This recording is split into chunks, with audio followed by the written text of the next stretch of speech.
नमः चंडिकाय। जय श्री राम। आप और हम भली भांति ये देख रहे हैं कि आज चैत्र पूर्णिमा के अवसर पे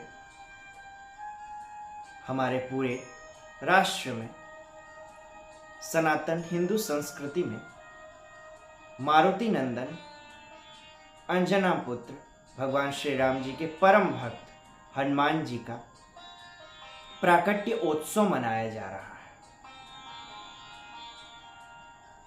लेकिन बहुत कम लोग इस बात से परिचित हैं कि हनुमान जी का प्राकट्योत्सव या कहें जन्मदिन वर्ष में 2 बार मनाया जाता है। एक जो कि आज चैत्र पूर्णिमा को और दूसरा कार्तिक मास के कृष्ण पक्ष की चतुर्दशी तिथि को, जिसे नरक चतुर्दशी रूप चौदस या ये कहें कि दीपावली के एक दिन पहले वाले दिन हनुमान जी का जन्म दिवस मनाया जाता है।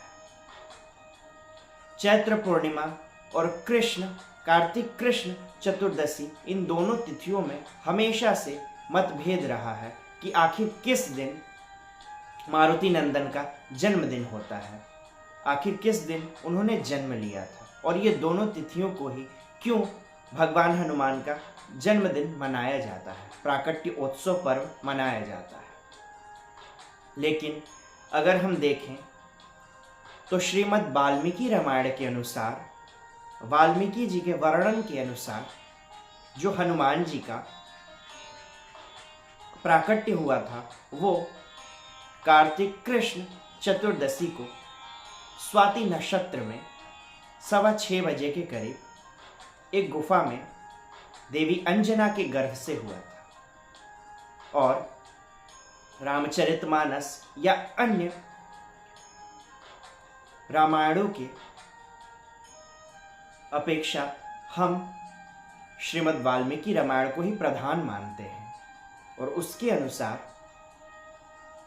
वाल्मीकि जी के अनुसार, श्री हनुमान जी का जन्म कार्तिक मास के कृष्ण पक्ष की चतुर्दशी तिथि को ही हुआ था।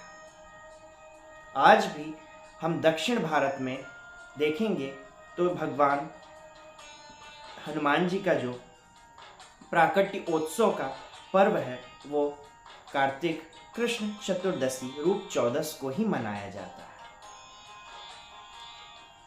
चैत्र पूर्णिमा को विशेष तौर पे उत्तर भारत में ही हमें हनुमत जन्मोत्सव पर्व देखने को मिलता है, और वो भी कुछ वर्षों से ही प्रकाश में आया हुआ है। पहले यहाँ पे उतने जोरों शोरों से हनुमत जन्मोत्सव मनाने की परंपरा नहीं थी। वाल्मीकि रामायण के अनुसार जो शास्त्रोक्त तिथि है हनुमान जी के जन्मोत्सव की, वो है कार्तिक कृष्ण चतुर्दशी। लेकिन कुछ विद्वान कहते हैं कि इन दोनों तिथियों में से एक तिथि को हनुमान जी का जन्म हुआ था और दूसरी तिथि को हनुमान जी को अमरता का वरदान मिला था, माता सीता द्वारा या अन्य विधि से हनुमान जी को अमरता का वरदान मिला था। तो एक तिथि वो हुई और दूसरी तिथि जिस दिन भगवान हनुमान का जन्म हुआ था। कुछ विद्वानों के अनुसार चैत्र पूर्णिमा को विजय अभिनंदन महोत्सव के रूप में भी मनाया जाता है। लेकिन अगर हम दक्षिण की परंपरा को देखें, जिसे वैदिक धर्म में प्रधान माना गया है, या वाल्मीकि रामायण के अनुसार देखें तो जो हनुमान जी का जन्म हुआ था वो कार्तिक कृष्ण चतुर्दशी, रूप चतुर्दशी, नरक चतुर्दशी या काली चौदस कहें, उस दिन ही हुआ था। अभी कुछ दिनों से ही प्रकाश में आया है कि उत्तर भारत में जोरों शोरों पे हनुमान जयंती नाम से इस पर्व को मनाया जाने लगा है। लेकिन हाँ, दोनों तिथियां ही हनुमान जी के पूजा के लिए श्रेयस्कर तिथि है। विशेष तौर पे जो वाल्मीकि रामायण में वर्णित है उसके अनुसार कार्तिक मास के कृष्ण पक्ष की चतुर्दशी को स्वाति नक्षत्र में 6:10 या उसके आसपास एक गुफा में मंगलवार के दिन हनुमान जी का प्राकट्य हुआ था। इसीलिए हनुमत पूजन, उपासन, आराधन के लिए मंगलवार की तिथि को भी बड़ा श्रेयस्कर माना गया है। देखिए, हनुमान जी का जन्म चैत्र मास की पूर्णिमा को हुआ हो या कार्तिक कृष्ण चौदस को हुआ हो, हमें तो बस बहाना चाहिए मारुति नंदन अंजना सुत के पूजन उपासन का। राम भक्त की आराधना का तो हमें बहाना चाहिए, लेकिन अगर शास्त्रीय विधि से श्री हनुमत जन्मोत्सव मनाना है तो वो कार्तिक कृष्ण चतुर्दशी को ही मनाना चाहिए। चैत्र पूर्णिमा भी भगवान हनुमान के आराधन के लिए कोई गलत तिथि नहीं है, लेकिन विशेष तौर पे वाल्मीकि रामायण को हम प्रधानता देते हैं और उसके अनुसार हनुमान जी का जन्म कार्तिक मास के कृष्ण पक्ष की चतुर्दशी तिथि को ही हुआ था।